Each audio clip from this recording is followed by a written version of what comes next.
సార్వభౌమ శ్రీ నందమూరి తారక రామారావు గారి భక్తుడు డైరెక్టర్ వైవిఎస్ చౌదరి గారిని ఇప్పుడు మాట్లాడవలసిందిగా రిక్వెస్ట్ చేస్తున్నాము. ఈరోజు ఎప్పటికీ నేను నా జీవితంలో ఎప్పటికీ మర్చిపోలేని రోజు అండి. ఎందుకంటే నాకు నందమూరి తారక రామారావు గారి యొక్క ఈ ప్రదేశం అంటే నాకు ఒక పుణ్యక్షేత్రము, ఒక దివ్యమైన స్థలము, ఒక పవిత్రమైన స్థలం కింద, ఒక శక్తినిచ్చే స్థలం కింద నేను ఎప్పుడు భావిస్తూ ఉంటాను. నేనే కాదు, ప్రపంచవ్యాప్తంగా ఉన్న నందమూరి అభిమానులు, రామారావు గారి అభిమానులు ఎవరైతే ఉన్నారో, నా ముందు జనరేషన్ కావచ్చు, నా జనరేషన్ కావచ్చు, నా తర్వాత జనరేషన్ కావచ్చు, వాళ్ళందరికీ కూడా ఇక్కడికి వస్తే ఒక రకమైన వాళ్ళకున్న కష్టాలు చెప్పుకొని, వాళ్ళకున్న బాధలు చెప్పుకొని, వాళ్ళకున్న ఆనందాన్ని ఆయనతో చెప్పుకుని, ఒక రకమైన ఒక మెడిటేషన్ లాంటిదన్నమాట. అంటే అవన్నీ తీరే ఒక సమస్యలకి సొల్యూషన్ దొరికే ఒక ప్రదేశంలాగా నిజంగా భావిస్తాం మేమందరం, రామారావు గారిని దైవంగా భావించే మాలాంటి అభిమానులందరం. అలాంటి ప్రదేశంలో ఒక ఎన్టీ రామారావు గారు, నేను ఎప్పుడు జోహార్ జోహార్ అనేది నా నోట్లోంచి రాదు. ఆయన మనలో ఉన్నారు, మాతో ఉన్నారు. మరణం లేని జననం, రామకృష్ణ గారు చెప్పినట్లుగా, మేమందరం భావిస్తున్నట్లుగా ఆయన ఎప్పుడు మనతో ఉన్నారు. తెలుగు జాతి ఉన్నంత వరకు ప్రతి వ్యక్తిలోనూ ఉంటారు, చరిత్రలో ఉన్నారు. రాయబోయే చరిత్ర ప్రతి చరిత్రలోని ప్రతి పేజీలోనూ ప్రతి పంక్తిలోనూ ఉంటారు ఆయన. సో మేము ఎప్పుడు అలాంటి ఒక ప్రదేశంలో ఆయన 4వ తరానికి చెందిన, మళ్ళీ ఆయన పేరుతో 3 అక్షరాలతో, ఆ పవర్ఫుల్ 3 అక్షరాలతో ఆయన మనవడు తాతయ్య గారి పేరుని, ఎంతో ప్రేమ అనురాగం ఆప్యాయతలతో పెట్టుకున్న ఆ పేరుని పెట్టుకోవడం అంటే అది ఈజీ కాదు. ఆ పేరును పెట్టుకున్న వ్యక్తి, పెట్టుకోవడం అంటే మళ్ళీ అది ఫైన్ ఆర్ట్స్లోనే రాణించాలి. చాలామంది పెట్టుకుంటారు పేర్లు, మళ్ళీ ఫైన్ ఆర్ట్స్లో రాణించాలి. ఆయన ఏ ఫైన్ ఆర్ట్స్లో అయితే రాణించారో ఆ ఫైన్ ఆర్ట్స్లో రాణించాలి. పుట్టినప్పుడు పెట్టుకుంటాం, పెరిగి పెద్దయిన తర్వాత ఆ ఫైన్ ఆర్ట్స్ ఆయనలో కనపడాలి. అలా కనపడిన ఆ అబ్బాయి నా కళ్ళల్లో పడతాం. ఆ కళ్ళల్లో కనపడిన అబ్బాయి యొక్క లాంచింగ్ ముహూర్తం, షూటింగ్ ముహూర్తం ఈ ప్రదేశంలో జరగటం, నేను అనుకోవటం, అది జరగటం, అది కూడా ఆయన యొక్క, మా దైవం యొక్క కుమార్తెల చేతుల మీదుగా జరగటం అనేది ఒక అనిర్వచనీయమైన అనుభూతి, అద్వితీయమైన మరుపురాని ఒక ఘట్టం అన్నమాట. ఆయన ఏమైతే ఆలోచించి వాళ్ళ కుమార్తెలకి ఈశ్వరి ఈశ్వరి ఈశ్వరి అని శక్తి స్వరూపాలుగా పేర్లు పెట్టారో, ఆ శక్తి స్వరూపాలు అంటే నిన్న కాక మొన్న నేను వేసిన ఒక పాంప్లెట్, అంటే వీళ్ళు మా స్పెషల్ ఆస్పిషియస్ గెస్ట్స్, అతిథులు అని నేను ఏదైతే ఒక పాంప్లెట్ వేశానో, ఆస్పిషియస్ గెస్ట్స్ అని వేశానో, అక్కడ అది నేను చూసుకుంటే నాకే ఆశ్చర్యం వేసింది ఆ డిజైన్. అంటే ముగ్గురు అతిథులు, ముగ్గురు కుమార్తెలు. ఆ ముగ్గురు ఒక సైంటిస్టులు అనమాట, మహిళా సైంటిస్టులు ముగ్గురు. ఆ మెమోరియల్ ఎలా అనిపించిందంటే నాకు శ్రీహరికోటలో లాంచింగ్ ప్యాడ్ లాగా అనిపించింది. రాకెట్లను లాంచింగ్ చేసి ఒక లాంచింగ్ ప్యాడ్ లాగా అనిపించింది. ఆ లాంచింగ్ ప్యాడ్లోంచి ఒక రాకెట్ని, ఒక మిసైల్ని, ఒక స్టడ్ని స్టార్స్ కేటగిరీలోకి లాంచ్ అయిపోయే ఇందుకు వచ్చి సైంటిస్టులు ముగ్గురు పూనుకుని, ఒక మహిళా సైంటిస్టులు పూనుకుని లాంచ్ అయిపోతున్నారు అన్నట్టుగా నాకు డిజైన్ చేసిన తర్వాత అనిపించింది, డిజైన్ చేయించుకున్న తర్వాత అనిపించింది. ఆ మిసైల్ మరెవరో కాదు, ఆ స్టడ్ మరెవరో కాదు, ఫ్యూచర్లో ఆ స్టార్స్ కేటగిరీలోకి అద్భుతమైన రేంజ్లోకి వెళ్ళబోయే స్టార్ ఎన్టీఆర్, మా ఎన్టీఆర్ అని అనిపించింది. నాకు అది గర్వకారణంగా అనిపించింది. అది భవిష్యత్తులో జరగబోతుందని నాకు అనిపిస్తుంది, ఇన్స్టిట్యూషన్ అనిపిస్తుంది. ఇదంతా ఎందుకు అనిపిస్తుందంటే దానికి విశేషమైన కృషి, విశిష్టమైన కృషి, కావాల్సినంత కసి తనలో ఉన్నట్టుగా నాకు అనిపించింది. దానికి ఇదంతా ఎప్పుడు అనిపిస్తుంది అంటే ప్రాజెక్టుకి కావాల్సిన కృషి, పట్టుదలతో కసిగా మేము పనిచేయటం, జయాపజయాలనేది మీరు చూసి రేపొద్దున మాకు ఇచ్చే రిసెప్షన్లోంచి ఆధారపడి ఉంటాయి. సో రామారావు గారి ముగ్గురు కుమార్తెలు, వాళ్ళ మనవడి మనవడి రూపంలో ఉన్న మళ్ళీ ఎన్టీఆర్ పేరుతో ఉన్న అబ్బాయిని, వాళ్ళ నాన్నగారి పేరుతో ఉన్న అబ్బాయిని, మనవడి రూపంలో ఉన్న అబ్బాయిని వాళ్ళ చేతుల మీదుగా వెండితెర ప్రపంచానికి ఆయన యొక్క మెమోరియల్ ప్లేస్లోంచి పరిచయం చేయటం అనే ఒక అపురూపమైన ఘట్టంలో, ఆయన వీరాభిమాని అయిన నేను దర్శకత్వం వహించే ఒక అపురూపమైన ఘట్టంలో నా భార్య సన్నిహితులు, స్నేహితులైన అమెరికా ఫ్రెండ్స్ రమేష్ అత్తిలి గారు నాయకత్వంలోని ఫ్రెండ్స్ అందరూ భాగస్వామ్యం అయ్యి, మళ్ళీ నా భార్య నిర్మాతగా వాళ్ళందరూ కలిసి ప్రొడ్యూస్ చేసే మహిళలందరూ కలిసి చేసే కార్యక్రమంలో భాగస్వామ్యం అవ్వటం అనేది ఒక గొప్ప మరుపురాని ఘట్టం. ఇందులో మన తెలుగు అమ్మాయిని హీరోయిన్గా పరిచయం చేసే ఒక కార్యక్రమం కలిసి రావటం కూడా, ఇదంతా కూడా నాకు ఒక అదృష్టం కింద భావిస్తున్నాను నేను. తను కూడా కూచిపూడి డాన్సరు, మంచి అమ్మాయి. సో ఈ కార్యక్రమం మళ్ళీ ఒక మరుపురాని ఘట్టం కింద ఫీల్ అవుతున్నాను. అలాగే ఈ ఘట్టంలో ఎప్పుడు అంటే మాకు హరికృష్ణ గారితో 3 సినిమాలు చేసిన పరిచయంలోనూ, అంతకుముందు అసిస్టెంట్ డైరెక్టర్గా చేసిన పరిచయాల్లో, ఆ కార్యక్రమాల్లో ఎప్పుడు కూడా మా లక్ష్మి గారిని పూజలు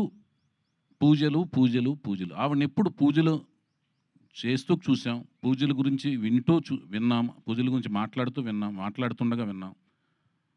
పూజలు ఆవిడ వచ్చి పూజ చేస్తుండగా మాకు పూజా కార్యక్రమాలు నిర్వహిస్తుండగా ఈ షూటింగ్ ముహూర్తం అనేది స్టార్ట్ అవడం, పూజా కార్యక్రమాలు నిర్వహిస్తుండగా స్టార్ట్ అవడం అనేది గొప్ప శుభసూచకంగాను, అది అదృష్టం కింద భావించాం. అలాగే మా హరికృష్ణ గారి ఇంకొక రూపం కింద భావించి మేము మా సుహాసిని పాప, ఆవిడికి మా హరికృష్ణ గారు వాళ్ళ అమ్మమ్మ గారి పేరు పెట్టుకున్నారు, వెంకటరామమ్మ అని. మామూలుగా ఇంట్లో సుహాసిని పేరు పిలుచుకోవటం, సుహాసినిగా పేరు మార్చుకున్నారు. సో ఆ వెంకటరామమ్మ తన అమ్మమ్మ గారు, నాయనమ్మ గారి పేరు పెట్టుకున్న ఆవిడ పేరు మీద ఆవిడ నాకు స్క్రిప్ట్ ఇస్తూ ఆయన యొక్క స్లాంగ్లో చౌదరి ఒళ్ళ దగ్గర పెట్టుకుని తీయనట్టుగా మాట్లాడుతూ నా స్క్రిప్ట్ అందించడం దర్శకుడిగా, ఆవిడతో పాటు ఆవిడ కజిన్స్, సిబ్లింగ్స్ అందరూ కలిసి ఇవ్వటం అనేది అంతా ఒక రకమైన వాతావరణం అంతా నాకు చక్కగా, అంటే మంచిగా ఒక అనిరుచినైన అనుభూతిని కలిగింది నాకు. దాంతోపాటు మా మోహన్ కృష్ణ గారు అంటే వెరీ స్ట్రిక్ట్ ప్రిన్సిపల్డ్ అనమాట, వెరీ స్ట్రిక్ట్. అంటే మనం ఆయన్ని మాయలో మభ్య పెట్టలేం. మనం మభ్య పెడతాం అనుకుంటే తెలిసేలోపు స్ట్రిక్ట్గా మారిపోతుంటారు. ఆయన్ని అసలు మభ్య పెడతాం కష్టం. అలాంటి ఆయన్ని ఒక షాట్గానే అడిగిస్తే ఆయన దేవుడి దేవుళ్ళు ఒప్పుకోవటం, ముహూర్తం షాట్గా ఆయన డిఓపి కింద మాకు చేసుకోగలగటం. అంటే రామారావు గారిని డిఓపిగా చేసిన ఆయనతో మా ముహూర్తం షాట్ చేసుకుని మళ్ళీ మనవడి యొక్క ముహూర్తం షాట్కు డిఓపిగా ఆయన చేసే ఒక విచిత్రమైన, ఒక అనిర్వచనమైన సంఘటనలో ఆయన లాక్ చేసుకోగలగటం, ఇవన్నీ కూడా అన్ని విచిత్రంగా జరిగినాయి. అలాగే ఎక్కడో ప్రపంచంలో ఒక టూర్లో ఉన్నారు మా రామకృష్ణ గారు. మాకు నందమూరి అభిమానులందరికీ ఒక ఆక్సిజన్ లాంటి ఆయన. ఎందుకంటే ఎప్పుడు వెళ్ళినా కూడా నవ్వుతూ మాడుతుంటారు. ఆయనకి ఏం కష్టాలు ఉన్నాయో, ఏమున్నాయో ఏం తెలియదు, ఎన్ని పనులు ఉన్నాయో బిజీగా. ఏమన్నా ఆక్సిజన్ మీరు మాకు కనపడగానే మాకు కార్బన్ డైఆక్సైడ్ ఎక్కడ ఉందో తెలియదు, కానీ ఆక్సిజన్లా ఫీల్ అవుతాం మిమ్మల్ని. సో మీరు చూడండి ఎంత ఓపికగా ఉన్నారో. అందరి గెస్టులందరినీ పంపించేసి మీరు ఒకటే మాట అన్నారు, నేను ఈ కార్యక్రమానికి నేను హరికృష్ణగానే, నీకు నేను హరికృష్ణలాగా నేను ఉంటా అని కొబ్బరికాయలు కొట్టే వరకు పక్కన నుంచి ఉన్నారు ఆయన. సో మా హరికృష్ణ గారు. అలాగే ఇందాక మా రామ్ చెప్పినట్లుగా ఈ మొత్తం కార్యక్రమాన్ని పైనుంచి దివి నుంచి మా నందమూరి అంటే లక్ష్మయ్య చౌదరి గారు, వెంకటరామ గారు మాకు తెలిసిన, ఆ తర్వాత జనరేషన్లో అయిన మా రామారావు గారు, పక్కనే త్రివిక్రమరావు గారు, ఆ పక్కనే నుంచొని చూస్తున్న సాయికృష్ణ గారు, మా హరికృష్ణ గారు, ఆ పక్కనే ఉన్న మా జానకిరామ్ గారు, ఆ పక్కనే ఉంచిన మా తారకరత్న గారు, అందరూ ఈ కార్యక్రమాన్ని చూస్తూ పులకించిపోతుంటారు. వైవిఎస్ చౌదరి మన కుటుంబ అభిమాని, సరదాగా మంచిగా కష్టపడి సినిమా తీస్తున్నాడు మనోడితో, నందమూరి తారక రామారావుతో అని. అలాగే ఈ మన సినిమా అనుకున్న కాడి నుంచి అందరి ఆశీస్సులు ఉన్నాయి, అందరు కుటుంబంలోని అందరి ఆశీస్సులు, రకరకాల అందరూ కుటుంబంలోని తను చెప్పినట్టు తన తాతయ్య వరుస అయ్యేవాళ్ళు అందరూ యంగే, కానీ తాతయ్య వరుస అవుతారు. ఎందుకంటే తను 4th జనరేషన్లో ఫస్ట్ పెద్ద కిడ్డు, జానకిరామ్ గారు 3rd జనరేషన్లో పెద్ద కిడ్డు, ఇతను 4th జనరేషన్లో పెద్ద కిడ్డు. సో అందరూ పాపం ఇతను యంగ్, తొందరగా యంగ్, వాళ్ళు తొందరగా ఓల్డ్ లాగా కనపడతారు కానీ అందరూ యంగే. తాతయ్య వరుస అయ్యే వాళ్ళందరూ సపోర్ట్ ఉంది. అందుకనే ఈరోజు చూసుంటారు ఎంతమంది అన్ని జనరేషన్స్ వాళ్ళందరూ వచ్చారు. ఫ్యామిలీ కుటుంబీకులు అందరూ వచ్చారు. అలాగే బాబాయ్ జనరేషన్స్ అందరూ కూడా సపోర్టు ఇచ్చారు. వాళ్ళు వాళ్ళు ఎలా ఉండాలి, మోరల్స్ ఎలా ఉండాలి, సినిమా ఫీల్డ్‌లో ఎలా ఉండాలి, వాళ్ళ ఎక్స్‌పీరియన్స్‌లు చెప్పి ఇతన్ని ఎలా మెలగాలో చెప్పారు. తాతయ్య వరుసోళ్ళు వాళ్ళ ఎక్స్‌పీరియన్స్‌లు చెప్పి ఎలా మెలగాలో చెప్పారు. వాళ్ళందరూ కూడా బిజీ షెడ్యూల్స్‌లో ఉన్నారు. ఒక్కో కార్యక్రమంలో వాళ్ళు ఎలాగూ బ్లెస్ చేస్తారు తన కెరీర్‌లో. అయన్నీ కూడా ఉన్నాయి. తనకి అందరూ అండగా ఉంటారు. తను మంచి భవిష్యత్తు ఉండాలి. అభిమానుల అండదండలు ఉన్నాయి. తను మంచిగా ముందుకు ఎదగాలని నేను మనస్ఫూర్తి కోరుకుంటున్నాను. నందమూరి వంశ వీరాభిమాని కింద, కుటుంబం వీరాభిమాని కింద. సో ఇవన్నీ పక్కన, ఇవన్నీ పక్కన పెడితే మేము సినిమా ఏం తీయబోతున్నాం. ఒక తెలుగు సాహిత్యం, తెలుగు సంప్రదాయం, హైందవ సంప్రదాయం, హైందవ సంస్కృతి మీద కీరవాణి గారి కాంబినేషన్‌లో, చంద్రబోస్ గారి సాహిత్యంతో, బుర్రా సాయినాథ్ గారి యొక్క మాటల పదునైన మాటలతో, చక్కటి నేటివిటీ మాటలతో నేను నా సాయశక్తుల ప్రతి సినిమా వచ్చిన సినిమా వచ్చినట్టు అప్డేట్ అవుతూ, చూస్తూ అప్డేట్ అవుతూ, మంచి కథ తయారు చేసి కష్టపడి నా సాయశక్తుల కష్టపడి మంచి కథను తయారు చేశాను. ఆ కథ మీకు నచ్చుతుందని ఆశిస్తున్నాను. వీళ్ళందరితో కూడా మంచిగా కోచింగ్ ఇచ్చాను. తర్వాత మీరు చూసి దానికి నాకు రిజల్ట్ ఇస్తే దాన్ని బట్టి మేము ముందుకు వెళ్తాం. మంచిగా కష్టపడతాం. మేము చేయగలిగింది ఏంటంటే కష్టపడి పని చేయటం. అది మేము సాయశక్తులా కష్టపడుతున్నాం. మేము కష్టపడుతున్నాం, వాళ్ళు కష్టపడుతున్నారు. కష్టపడి పని చేస్తున్నామని ప్రామిస్ చేయగలుగుతున్నాం. మీరు రండి, మా కష్టాన్ని చూడండి, ఆశీర్వదించమని మనస్ఫూర్తిగా కోరుకుంటున్నాం. అట్లాగే షెడ్యూల్స్ దీని తదనంతరం మేము నెక్స్ట్ ప్రకటనలో continuous of schedules, songs recordings అన్ని వివరాలన్నీ కూడా నెక్స్ట్ మా పిఆర్ఓలు, మా వంశశేఖర్ల ద్వారా మీకు తదుపరి వివరాలను తెలియజేస్తాం. మరొక ముఖ్యమైన విషయం ఏంటంటే ఇంకా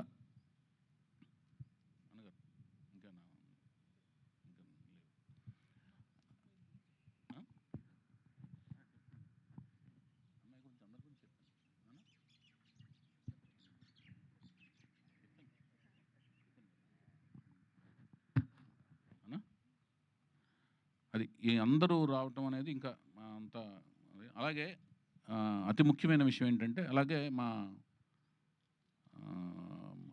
పూజా కార్యక్రమంలో ముఖ్యమైన అంశం ఏంటంటే వసుంధర గారు నాకు ద్వారా వసుంధర గారు ద్వారా నా వైఫ్కి తను ఫస్ట్ టైం ప్రొడ్యూసర్ అయింది కాబట్టి తాంబూలంలో తను కలిసి రావాలని చెప్పి తను తాంబూలం చక్కగా స్వయంగా ఇచ్చి వసుంధర గారు తనకి మంచి లక్ష్మీ సౌభాగ్యవతిగా డబ్బులు మంచి లాభాలు రావాలి ప్రాజెక్టు ఫస్ట్ టైము కీర్తి ప్రతిష్టలు ఆల్రెడీ వస్తూ దాని కీర్తి ప్రతిష్టలు వస్తే డబ్బులు కూడా వస్తాయని చెప్పి ఆవిడ దీవించి ఇవ్వడం అనేది తనకి మంచిగా రావాలని తను దీవించి ఇచ్చారు. అది కూడా మాకు మంచి చేస్తుందని మేము వసుంధర గారి ద్వారా వచ్చిన అది కూడా మంచి ఆశీస్సులుగా మేము భావిస్తున్నాము. అలాగే ప్రతి ఒక్కరూ అంటే కుటుంబంలోని ప్రతి ఒక్కరూ ఇలా పర్సనల్గా టైం తీసుకుని పురంధేశ్వరి గారు కానీ భువనేశ్వరి గారు కానీ అందరూ ప్రతి ఒక్కరూ పేరున ప్రతి ఒక్కరూ అందరూ రావడం అనేది మాకు చాలా అలాగే ఇప్పుడు ఇండస్ట్రీలో అందరూ ప్రతి 24 క్రాఫ్ట్స్ వాళ్ళందరూ వచ్చి మమ్మల్ని బ్లెస్ చేయడం కూడా చాలా ఆనందంగా ఫీల్ అవుతున్నాం. అన్నిటికంటే ముఖ్యంగా పాత్రికేయ మిత్రులందరూ కూడా నాకు సోదరుల కింద లెక్క. ఎందుకంటే అందరూ నాకు బాగా ఫ్రెండ్స్. వాళ్ళందరూ కూడా మా ప్రాజెక్ట్ స్టార్ట్ చేసిన కాడి నుంచి మాతో వెన్నంటే ఉన్నారు.